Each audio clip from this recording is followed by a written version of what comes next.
Hey guys, Dr. Connor Tobisch here again with Whitefish Chiropractic. In the last video for our golf conditions series, I'm going to be talking about knee pain. More specifically, an injury to a tissue in the knee known as the meniscus. The meniscus is basically a cushiony gasket that separates the femur from the tibia. It helps the knee move fluidly and absorb shock.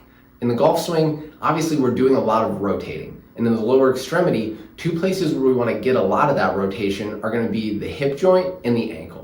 Both of these joints are built to move well through three planes of motion. So these are good places for us to get some of that rotation.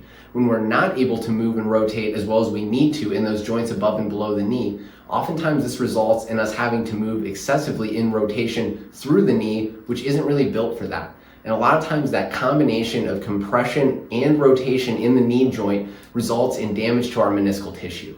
When this happens, a lot of times patients will report feeling a pop in the knee. They'll have pain and tenderness in the joint line afterwards, and it's common for patients to report feeling popping, clicking, and locking within the knee following that trauma.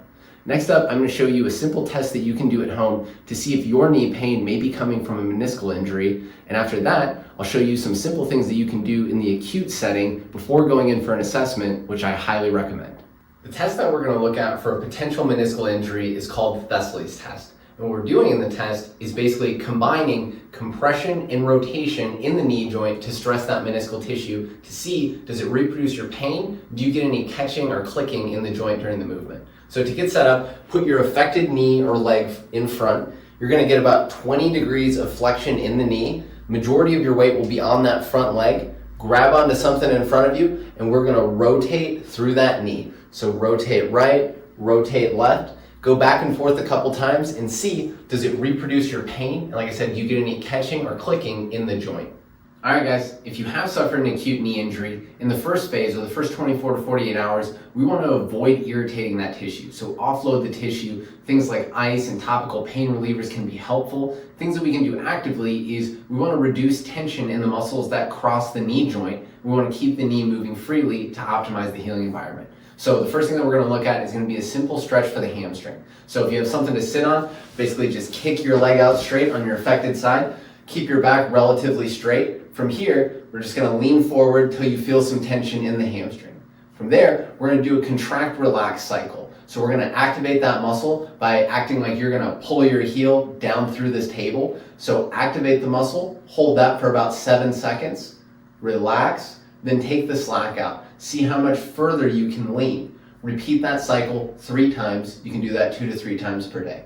All right guys, next stretch that we're going to look at is for a muscle in the calf called the gastroc. All you need is a little elevated step. So get up on the step with both of your feet with your heels hanging off.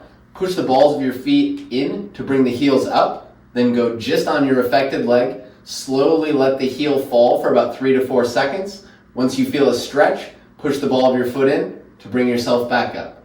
Rinse and repeat. Shoot for about 8 to 10 reps, 2 to 3 times per day. The last exercise we're going to look at today is going to be a simple extension mobilization for the knee. So take your affected leg, extend it straight. From here, you're going to squeeze the quad to straighten the leg. Then with both of your hands just slightly above the knee joint, you're going to add a little bit of overpressure. Hold for a second or two, come back out, rinse and repeat. Shoot for 10 reps of that 3 to 4 times per day.